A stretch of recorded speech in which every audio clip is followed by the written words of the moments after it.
Hello, ladies and gentlemen. This is Thomas Fross here with Fross and Fross Wealth Management with your weekly market and economic update for the week of June the 22nd, 2020. Please make sure that you read the disclosures that were attached to the email that sent us out. So as you can see, I have Remy here at the office with us today, one of our team members. So the markets are continuing to behave like a roller coaster.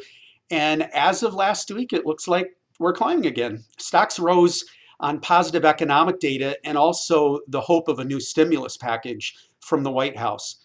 We also saw retail sales post their biggest monthly increase in record, rising 18% in the month of May. It also appears that the White House may be working on a $1 trillion infrastructure plan, and the Fed announced an expansion of the credit markets by purchasing corporate bonds. All in all, not a bad week.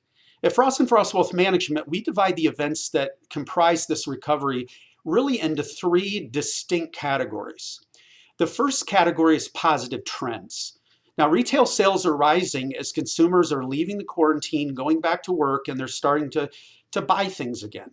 Consumer purchasing power has also been supported by stimulus checks and increased unemployment benefits.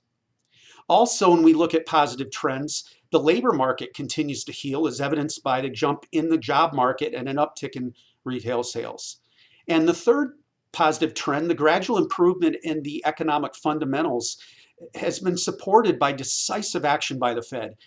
By purchasing corporate bonds to improve credit and liquidity, which is a very critical factor in our economy, the Fed helped markets rise last week and helped build the foundation for the recovery.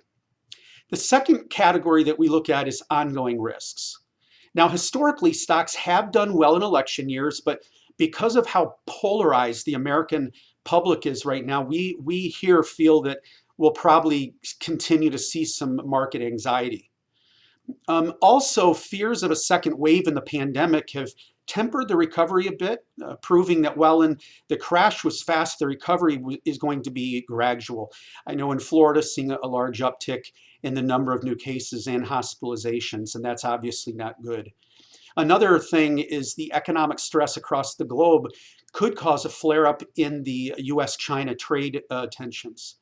And lastly, the recovery has really pretty much been uneven due in large part to the fact that some industries were affected differently, right, during the quarantine. Some plummeted while others suffered less, and those that suffered, like the travel industry, they're probably going to see long-lasting effects even post-pandemic.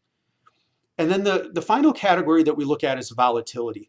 In this unique recovery, expectations and reality probably are not going to meet. For example, the rapid rise in the market, that's not guaranteed. As a result, we're going to see bouts of volatility as we gradually recover. Now, while pullbacks in the early part of a recovery are normal, they're not cautionary.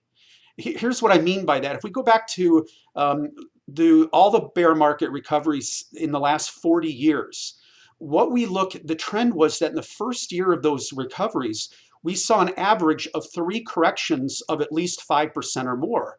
Yet these occurrences did not derail those recoveries, and frankly, we don't think that it's going to happen now. All this simply says that this recovery is unique and that a return to pre-pandemic heights probably will not be smooth and quick. What we have is an oversensitive and overly anxious market, and as we continue to reopen as a country, pullbacks and inconsistent economic improvements will most likely cause large swings. Again, we don't expect these to cause permanent damage, but they will keep the recovery slow. We'll continue to work diligently on your behalf here at Fross and Fross Wealth Management as the recovery continues, and we hope that you have a wonderful week, and please be safe out there. And I'll say one more time, we're one day closer to this whole thing being behind us. Have a wonderful day.